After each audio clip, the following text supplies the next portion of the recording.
This conference will now be recorded. All right, This recording. conference will now be recorded. And let's move on our way. So, good morning or good afternoon, wherever this may find you. Perhaps good evening for some of you. I'm not sure where all of us are joining from, but sounds like we're at least spanning the Americas today. So, welcome to this webinar on dynamic leadership. My name is Conrad Moore. I am the Vice President of Learning and Development here at Endpoint. I'll tell you a little bit about who we are. I'm going to take you through a high-level exploration of how we approach leadership. We think we're a little bit different than some of the other programs that you might come across for a few reasons, which we'll explore. And I also want to leave you with some ideas, for you to develop your leadership, whether or not you choose to work with us. So let's get started then. And I see we've still got some people coming in, so I'll try to move a little bit slowly just to make sure everybody's not missing anything. So dynamic leadership, it comes from, for me personally, years and years, both of training and teaching leadership, being a leader. So I'll kind of give you a little bit about my background. There's my smiling face. As I said, I am the VP of Professional Development here at Endpoint. Basically, what that means is I design learning programs, both in terms of their structure, content, things like that, in the soft skills areas. Endpoint actually deals both with soft and professional skills, project management, emotional intelligence, leadership, stuff that we'll talk about today, as well as technical skills. So we can kind of, and you'll start to see this when we go into dynamic leadership, how we see this as a comprehensive approach to learning with organizations. I actually started my career as a high school teacher here in San Francisco. So I cut my teeth, so to speak, really learning about how people learn. And then after teaching for a few years, I founded a nonprofit here in San Francisco.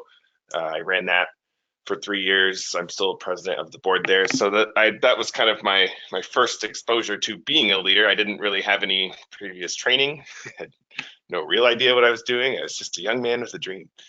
And so, after that, I was looking to figure out how I could fuse my leadership experience, my business experience, and my teaching experience. And so I moved into the training world, and the learning and development world. And so that's kind of where I've been since that time, traveling the world, teaching leadership among many other things.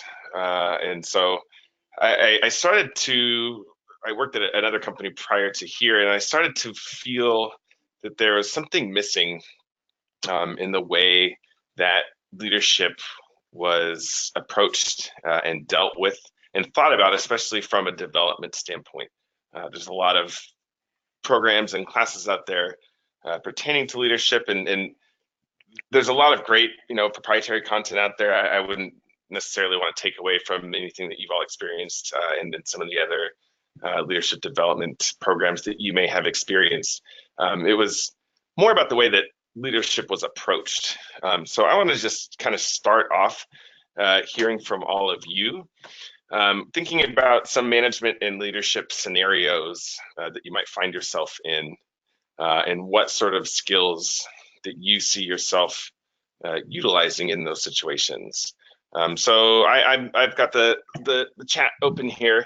I'd love to hear from you. I'm going to throw a couple scenarios at you, and I'd love to hear from you what types of skills you think, in the chat bar, what you think you would need to do those. So we'll start with, just think of hard and soft skills, your technical, your technology, any of those types of skills, as well as soft skills. If you had to deliver a performance review, what type of skills do you think you would need?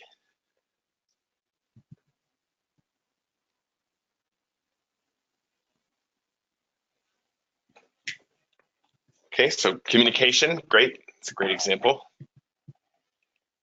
So you have to be able to communicate the message clearly, concisely, appropriately.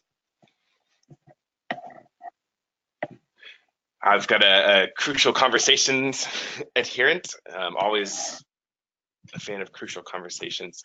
Yeah, so definitely need to not only be able to communicate, but to communicate about potentially challenging things, right?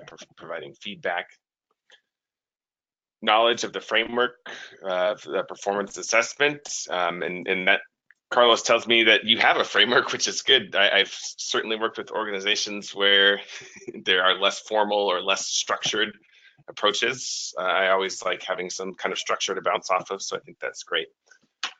Another great example. So communication, some more technical knowledge of a framework that you might use. What are some other hard skills or soft skills? Coaching and mentoring. Very good, very good. Yeah. Any need for strategy or maybe kind of long-term sort of visionary skills? Yeah, I forwarded it to him directly, Eduardo. Oh, it looks like we've got somebody else on here.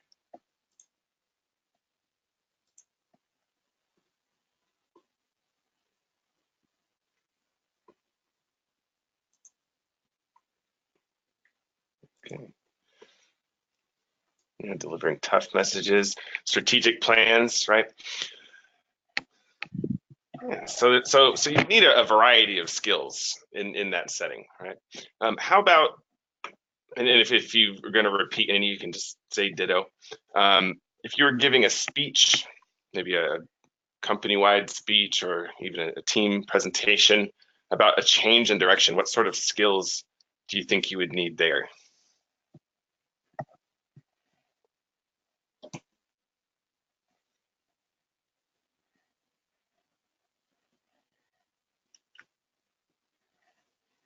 Okay, persuasive skills. So another aspect of communication, right? As well as emotional intelligence, being persuasive.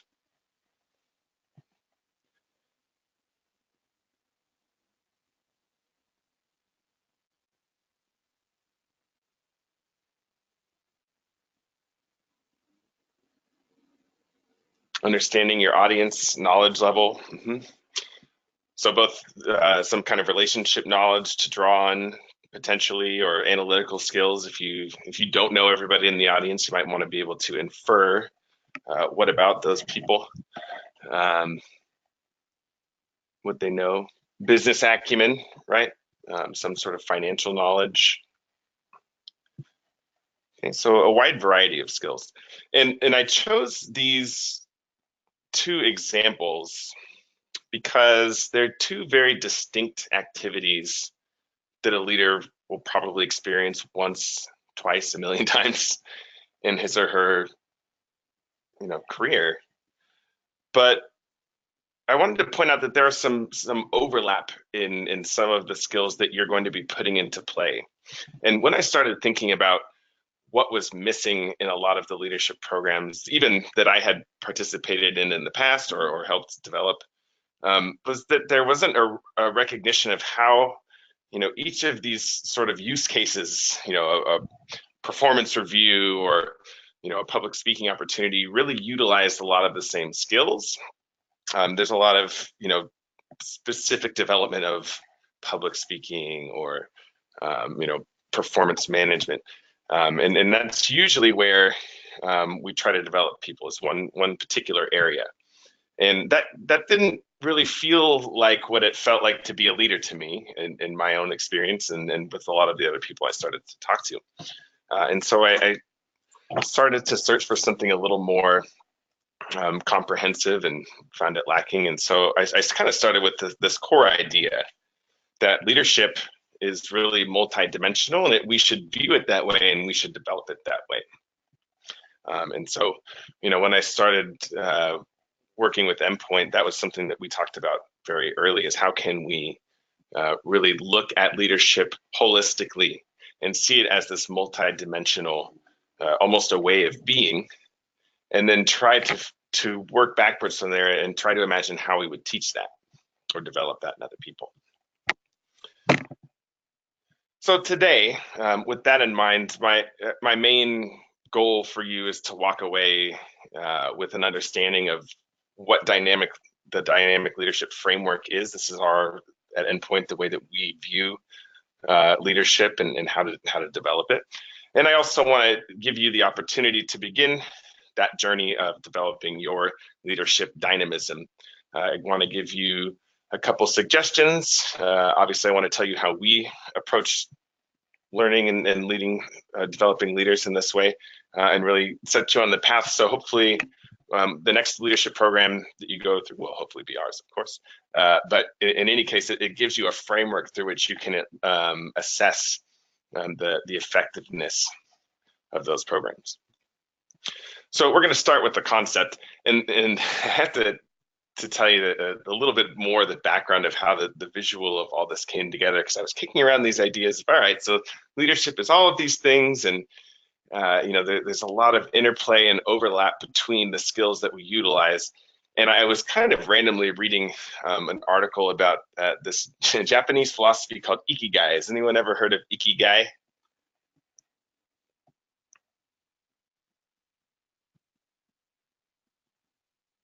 Okay, one person.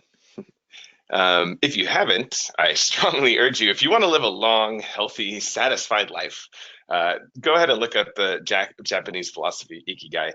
There's a bunch of studies around the world of the human lifespan and longevity and all the scientific research going into trying to figure out what it is, what sort of lifestyle could we possibly be living to help us live longer and more fulfilling lives. And so there's places in the world where this happens, and they call those blue zones.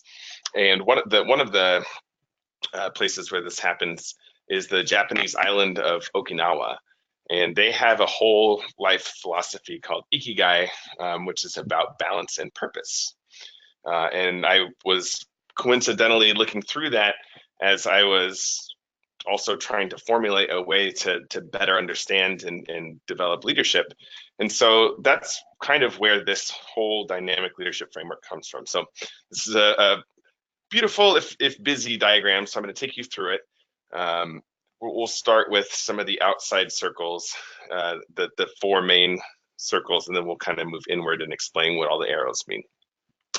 But the idea here is that this is comprehensive, and like I said, it's drawn a little bit from Japanese ikigai philosophy. So the idea in ikigai is that we balance a lot of sometimes disparate or competing ideas in life, right? They could be the things that we love, the people that we love, the activities that we love, the work that must be done, the ways that we contribute to the world, right? All these different things are a part of us, inside of us all the time. And in that philosophy, they recognize there's an overlap between them. And I started to think about this, like, well, there's a lot of that in leadership too, isn't there? So I started to think about, well, what are the main things that we see in leadership, right? So you have to have some type of vision.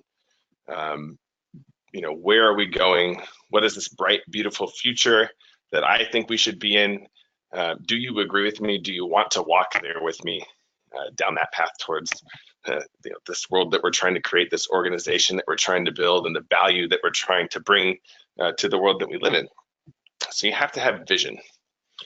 Also, it's great to dream a dream, but you have to have some kind of technical skills at a minimum to be able to understand what would be needed, but also to perform the work that would be needed to get you there. So we have vision and technical skills, and we'll talk about the overlapping areas in a little bit here. And then on the other side, we have performance management, right? I might have these technical skills, but I want to be sure that they're being executed as well as they can when they're supposed to be executed in the manner in which they're supposed to be executed. And then at the bottom there, we have emotional intelligence, right? I need to understand myself. I need to understand others. And so you've probably seen all of these before. But I started to notice that there's a lot of ways where these things overlap at deeper levels into the activities that we partake in as leaders. So let's look back at the top next to vision. we have team development and team motivation, right? But you'll also see that this overlaps with the other circles of emotional intelligence and performance management. So there's times where we need to integrate emotional intelligence into our vision as well when we're communicating it, right? And that speech about change that we're going to bring to an organization.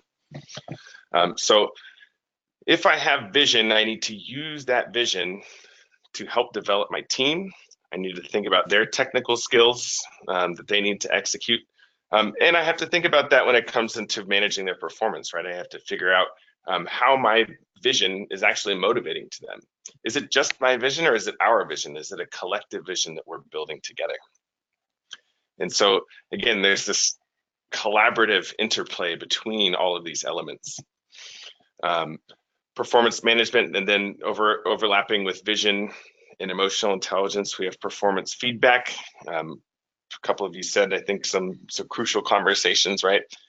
Being able to understand what the person across the desk from you is probably thinking and feeling as you deliver that feedback on how that person's performing. When you think about how you develop that person, right?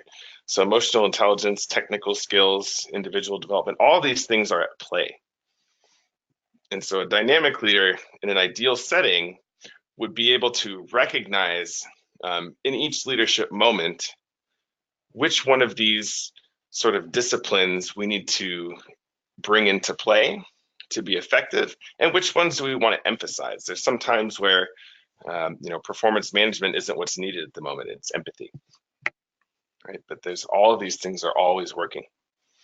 And so our goal with dynamic leadership is to start by teaching people just to be able to differentiate and identify in each leadership moment. Okay, maybe you're giving a performance review, or maybe you're giving a speech about change, but what are you also really doing? What part of your skill set, or which tools in your toolbox are you pulling out that's really going to make you most effective in this moment, so it doesn't seem so chaotic and scary? I want to point out these arrows, because the arrows, these little dotted arrows, speak to what happens when we are in imbalance. If we rely too heavily or prioritize certain aspects or certain tools in our tool belts, and we lose the balance of bringing in some of the other ones. So we can start at that top left one: dreams and ability, but no attainment. So if I have a great vision of the bright, beautiful future I want to live in, I have all the technical skills and knowledge that I need to get there, and I have all kinds of emotional intelligence and empathy oozing out of me, but I'm not tracking and managing the performance, then we're not really going to be able to achieve anything. It all sounds nice, it looks good on paper, but I'm not actually able to achieve anything. Moving to the right, direction and competence, but no connection. Maybe I have a strong vision that we've created as a team. I know where we need to go. I'm managing people's performance.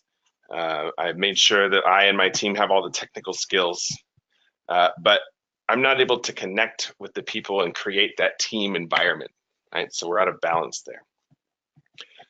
Bottom right there, inspiration and relationships, but feelings of failure. So I have vision, I know where we're going, I'm managing performance, I have strong emotional connection with people and my team, but we aren't actually equipped. We aren't competent enough at doing our jobs. So we'll probably encounter failure a lot and make the dream feel unattainable. And then bottom left there, capable and hardworking without satisfaction. This one this imbalance I've experienced a lot, especially in companies that need help with strategy and vision. We work with really smart people. I've heard that a bunch. We have perhaps a very structured and, well-designed performance management system. We all really like each other, but at the end of the day, we don't really know where we're going. So all of these are, again, overlapping, interlocking, and dynamic. And that's kind of how we're trying to build and work these leadership programs, right? We want them we want the people who go through them to recognize that as a leader, you really need to have all of these skills, number one, But then number two, you need to be able to recognize in the moment which of these skills you need to lean on the most. And so that's what dynamic leadership is, and that's what these development programs are all about. Underpinning all of this are a set of values. These are mostly our personal values as much as they are, I think, effective values to hold as a leader. Leadership is earned, it's not given. So you may have recently been promoted. Maybe you've been promoted many, many times. Congratulations to you. This doesn't mean that people will follow you where you want to go. So leadership is something that you earn, just like respect. It's not given to you just because you have a title. And this is something I really want to emphasize here. Your success is based on how well you empower others around you.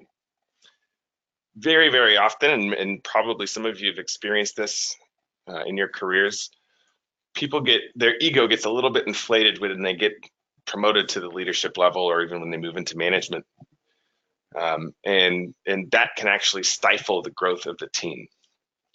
So when we talk about all these overlapping skills, we're not talking about them so that you can boss people around the most effective way that you can, or look really good on that stage when you're delivering that speech. It's understanding that you're on that stage delivering that speech and you're providing that performance feedback and doing everything that you're doing because your role, almost your function, is to empower other people around you. You are to invest in their growth.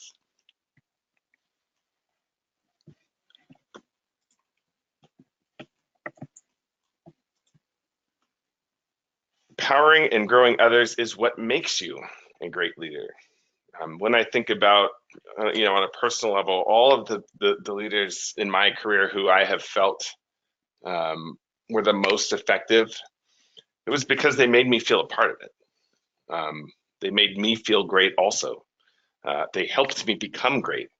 And so this idea that we need to empower others, it's not just a way to make friends, it's really a way to be a better leader. And all this really kind of leads us to the idea that leadership is selfless. It's the easiest trap to fall into, that you're here because you're the best, smartest person, and that's what got you to this place. And maybe that's what got you to this place. But what's going to take you to the next level is not you, it's everyone else around you. So those are kind of the values underpinning what we do here.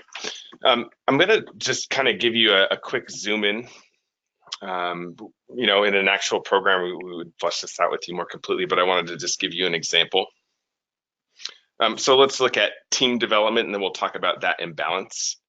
So what are we looking for when we think about how vision and technical skills overlap and create team development?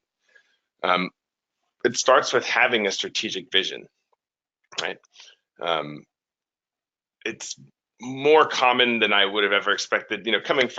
Originally coming from being a high school educator and then in the nonprofit space, I think I had this vision of big companies having all these really effective ways of creating strategy, and was kind of surprised to see how rarely that occurred. So having a really strong team vision that comes through in the way that we handle ourselves, that we have our conversations, right? So when I talk about the bright, beautiful future that I'm trying to live in and go with all of you together, I'm also talking about it as it relates to our IT team, right?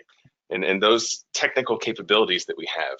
So it's not just building a better product or providing a better service, but also what that means and how that includes the ways that we will achieve that dream with our technical capabilities. That we track that performance against the vision, right? Are we actually creating the value for the world that we intend to create?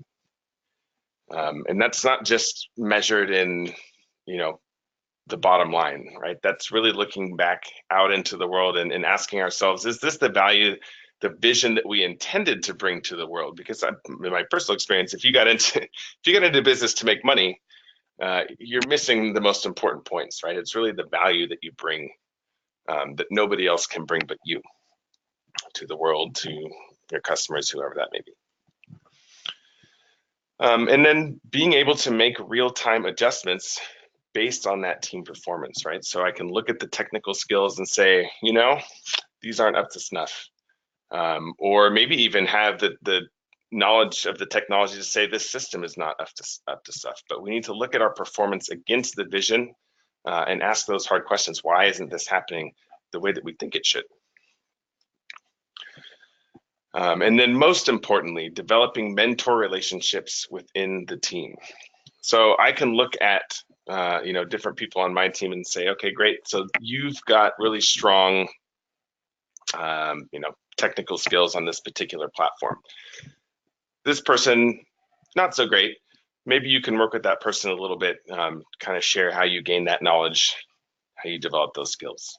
But that other person is actually really good presenting to top executives. So what I'd love for you to do when you're working with that other person to share how great you are at, Excel or whatever technical platform, is that you learn from that person what he or she is thinking about when she's presenting to executives, right? So identifying the differentials in the technical skills on your team, and then building mentorship connections around those within your team. Okay? So that's kind of just some examples of how and where these things overlap and the way that we think about them, right? So I wouldn't just send somebody to, a technical training on something if I couldn't tie that to, strategy and vision. Just an idea for looking at this little imbalance here, this little dotted line, right? How do we make sure we don't get those imbalances? Well, we have to make sure our corporate department and team and individual goals align, right? So there's a big vision that we're all working towards. Are all the activities that we're involved in actually working toward that vision? If not, we're creating a bit of meaningless in the work, right? If I can't connect how my work helps contribute to this greater world, then it's hard for me to say that the work that I'm doing is important or that we'll ever get to it. So we think about how we can use feedback, motivation, team building to make sure that we're connected to that vision as often as possible. It could be daily, informal, formal, but the vision is what's driving my conversations as a leader with my team. Right, the work that you did this week was great because it helps us on this project, and that project is helping with this program, which we believe will take us to that next level.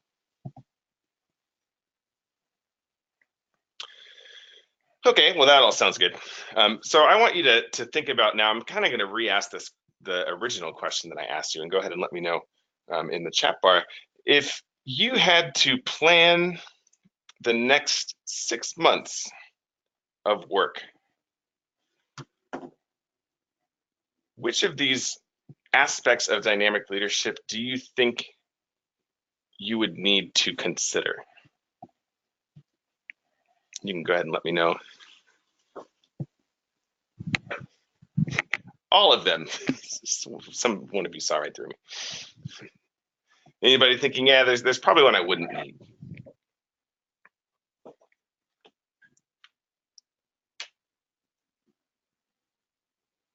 Okay, so great. Okay, cool. So we've got pretty much, okay, well, we've got one vote for not necessarily technical. So one thing I would challenge you on, will not name names,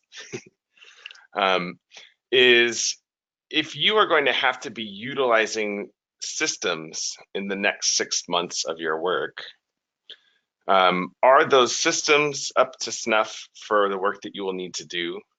And are the people on your team reasonably competent enough to achieve those goals over the next 6 months? So you don't have to answer that right now.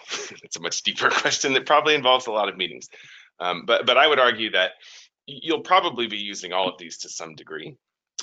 So congratulations to all of you. You just got through step one, which is being able to see the thing that I saw, which is all of these things are constantly in play all the time. The next step, and we may or may not be able to answer this question today, but I'm wondering if you could try. If you had to think about the next 6 months and guess which of these skills you would have to prioritize, because that's the next step, right? It's being able to see the leadership moment. Which of these am I going to lean on?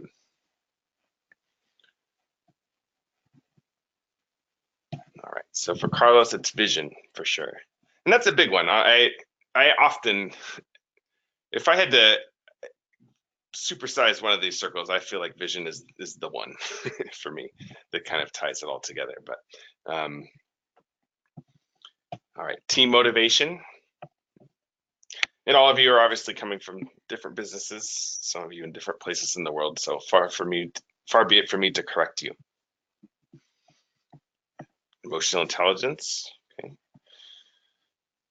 Yeah. So, and you would find that out as you go through that work. And a lot of, I think, just to give you, advice for free, the things that you might think about it is self-reflection.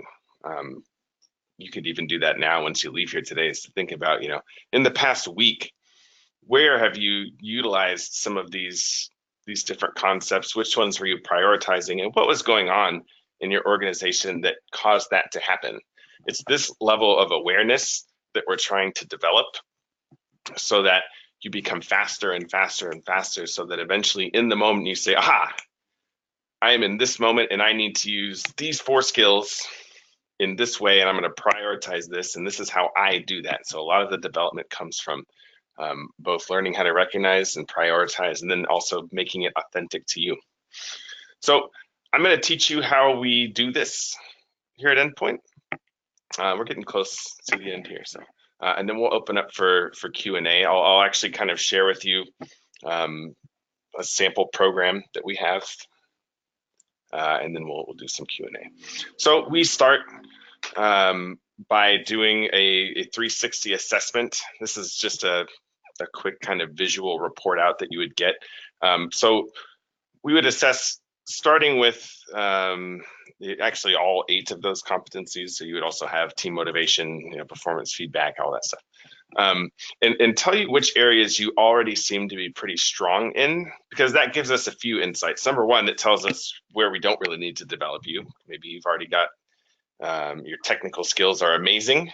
We'll use this graphic as an example, but your emotional intelligence may be a little bit off. So we would sit the way that you see yourself, your own personal assessment, and then that of your peers next to each other. And where are the differences in perception? Maybe you see yourself as being strongly emotionally intelligent and your team says something else. So we're looking for, first of all, the disparities, excuse me, between you and how everyone else sees you. And then just at the highest level, where do you really need development in? All of our programs, they're not really out of the box. I'm going to show you kind of the laundry list that we pull from. But the idea would be to figure out where are you already out of balance, and then build a training regimen that works around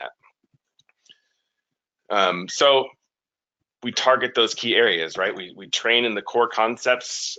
We personally feel it's important to align them with your company values and strategies. So again, when I show you some of the stuff a little bit later, we usually tailor that content to use your languages, whatever the way that you see yourselves and where you're trying to go. We try to make sure that language exists in the content as well. So we're all kind of rowing in the same direction. And then we reinforce that through ongoing adaptive learning, and that comes in a variety of different forms, anything from on-the-job assignments, coaching, scenario practices via email. There's a variety of ways, but our reinforcement program makes sure that the learning happens not just in the classroom. So if we did an online class like today, this were our class, myself or another instructor would approach you later and ask for your feedback, or we know that you're going through this right now at your organization. How do you think this performance feedback or team development plays into it, and see if you're connecting the ideas to the work that you're doing, so we can then adapt our development approach to you.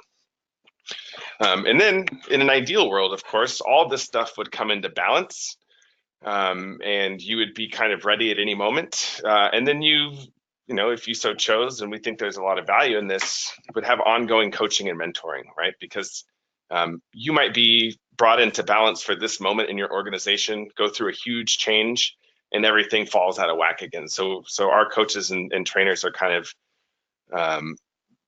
themselves trained to help you recognize an ongoing conversation where you might want to focus again.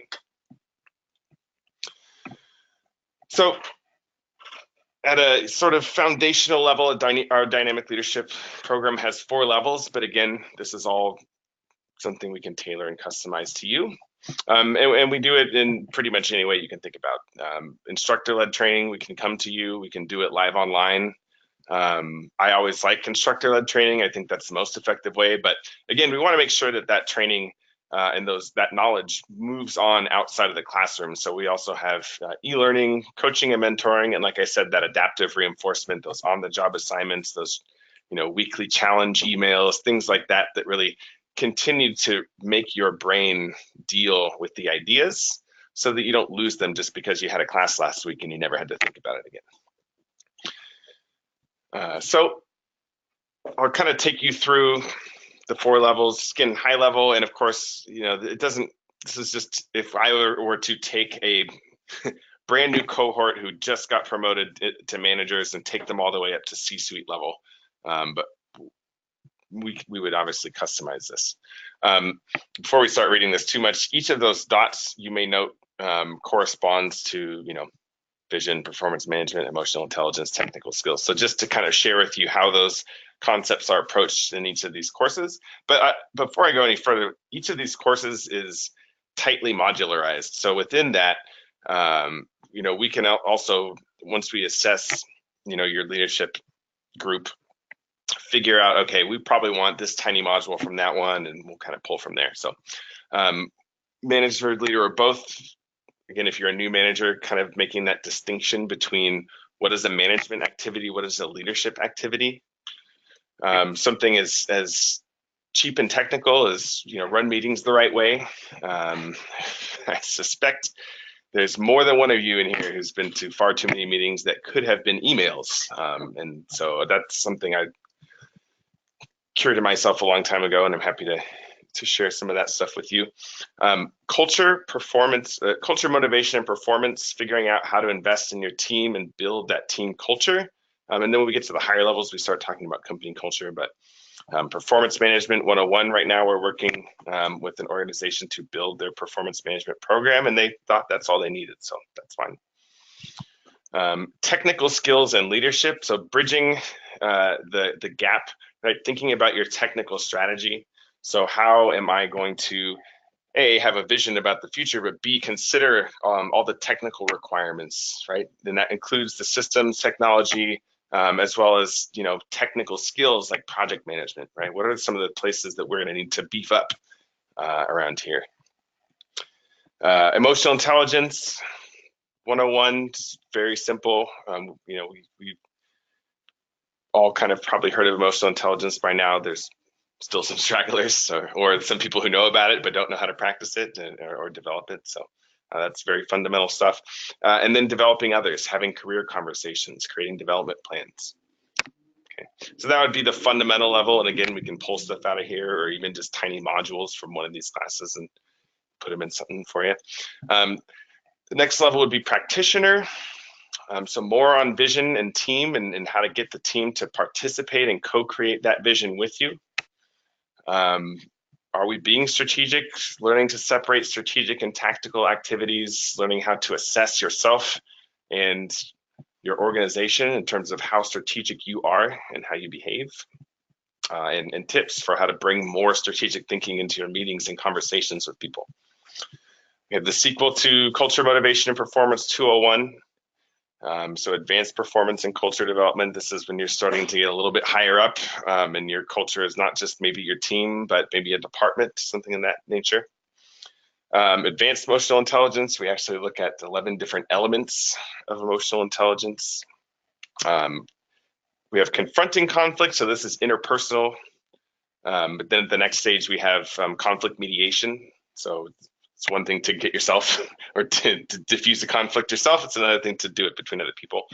Women's empowerment, and actually women's empowerment is something that we would want to bring in at all levels. And we also have some diversity and inclusion training as well. Level 3 expert, this is, yeah, probably moving into, director VP area, if you're thinking of the types of people that ought to take these.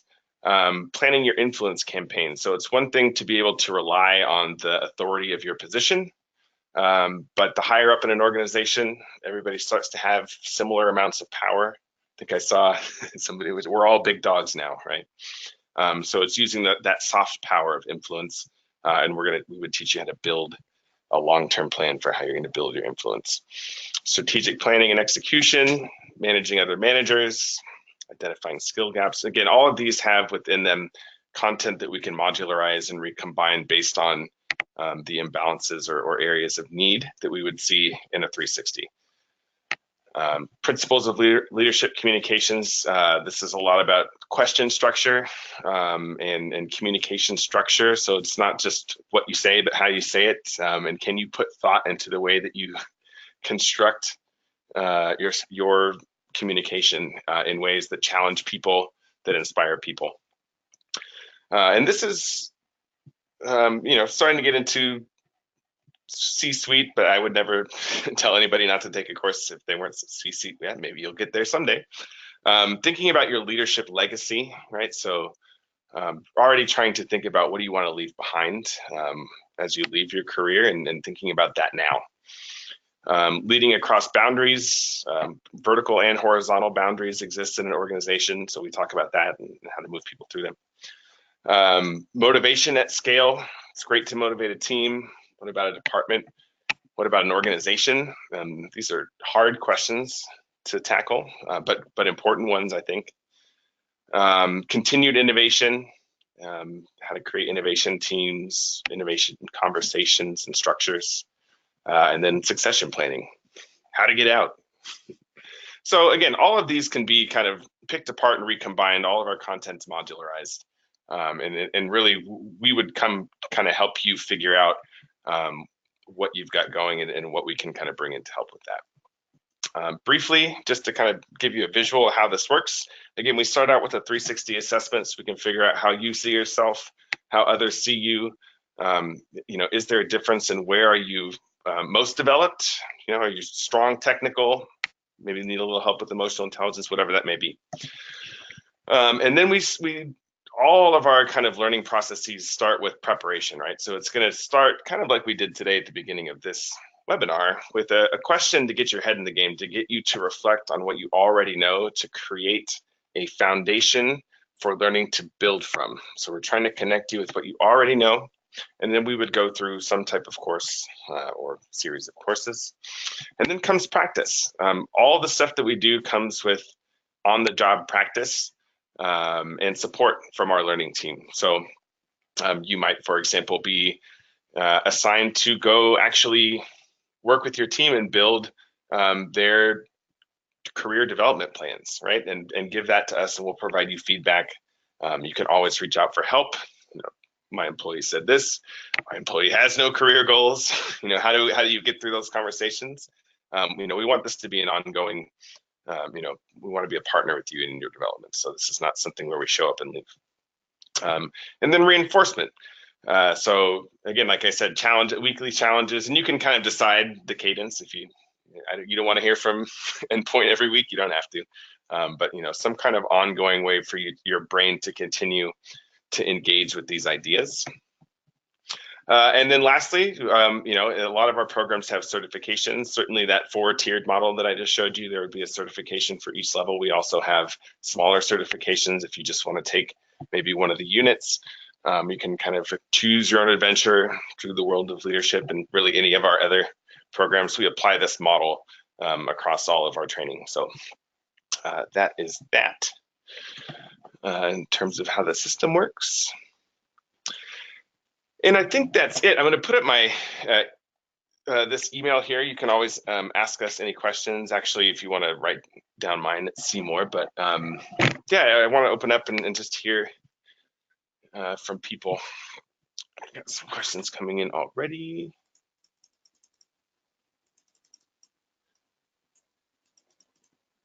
Okay, so we have some leadership content that is company specific. Would you be able to implement it with your training program? Yeah, absolutely.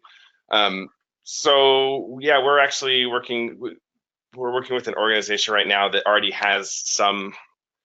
We kind of came in halfway through once they realized what they were doing wasn't working so well. And so we kind of again wanted to wrap our head around what they were initially trying to accomplish. So we kind of had to have some meetings around what they were doing and why. And then, yeah, tried to figure out how we can be supportive. At the end of the day, at Endpoint, we can provide the full suite of learning and development activities. So if you already have a lot of that going on and you just want to bring in a couple of supportive measures through us, that's fine too. Obviously, we like our stuff, but and we're happy to advise you as well. Look at your content and say, hey, you might think about this or something like that. So yeah, we absolutely integrate with whatever you've got going on.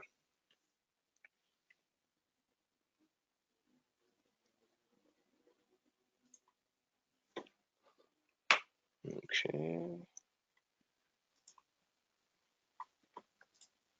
Just reading through these here. Sorry, there's a few of them coming in here. So yeah, you're welcome, Carlos. How does coaching work? So coaching, a variety of ways.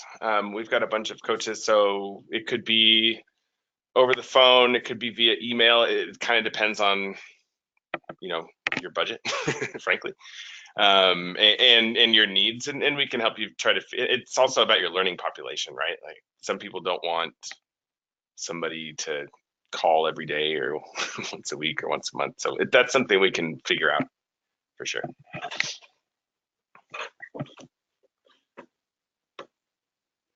Okay, do you need to go through the whole program or can you select specific courses? No, you can absolutely anything you want. Our whole all this stuff is broken down to a very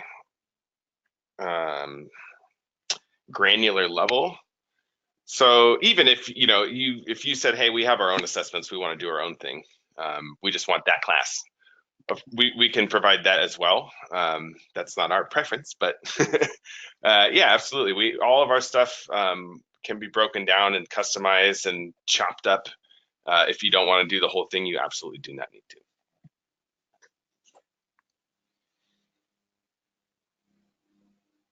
Do you integrate with Okay, LMSs. So that's a good question. So we actually, I have two answers for that question. One, we have our own LMS that we use with clients. If you don't have one, it's because some people don't. But also we've built our content to be platform agnostic for the most part. So I haven't really found a case yet where we couldn't integrate into somebody else's LMS, between our video content using your system. So we're certainly flexible in that way as well.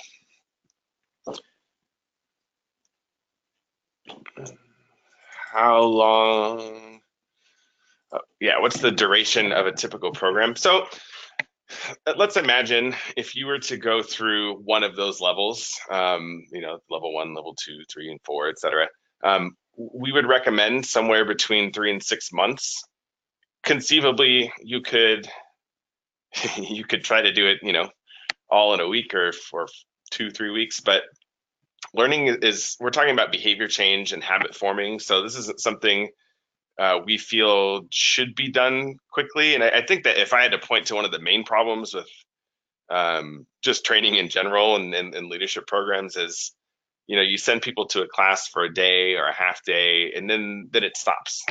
And so we've tried to approach all of our learning in a longer timeline. But again, if you have time constraints that we can't really get around, then what we would do there is just say, okay, cool. So this is the timeline that you have to work with, and these are the reasonable outcomes that you could expect, given the amount of commitment and time commitment that people are putting into this. So yeah, I mean, okay. Where are we located? We are located kind of around. which is a weird way of saying we can go anywhere. Our team is actually spread out across the U.S., but we have, global capabilities. So wouldn't worry about that. You kind of just let us know. Do we offer other training other than cybersecurity? Yeah. So we have cybersecurity that would fall into our technical training. So if you email that connect@endpoint learning, we can talk about that. We've done a cybersecurity program recently, actually, for sure. So yeah, all the technical stuff we cover, ITIL, that kind of stuff. All right. Okay. Any other questions, folks? The last thing before you go, I wanted to give you access to the 360 survey that you can try to take yourself. You won't get, you can take it, and you wouldn't get any of the reporting and recommendations, but just to kind of give you an idea for, how that looks. So I'm just going to, in the chat real quick, give you all a link to follow, and you can kind of start that journey on your own, just as I promised. Go ahead and take the survey. It will let you know the areas that you might want to look forward to develop. And of course, if you want our support in doing so, you are welcome to ask for it. Otherwise, I hope this has been interesting. If you have any other questions, I'm going to give you my email as well. You can email me directly and just, how do I do this? How do I do that? I give free advice all the time. So don't worry, I'm not going to try to upsell you on anything. If you want to just ask me any questions about anything, say the word. Otherwise, I think that's it. No other questions. I'll stick around for a little bit just in case anybody wants to ask that nagging last question. Otherwise, I want to thank all of you for joining me this morning, afternoon, or good evening. Again, this is Conrad Moore, VP of Endpoint Learning and Development. Thank you all for sharing your time. Oh, got one more.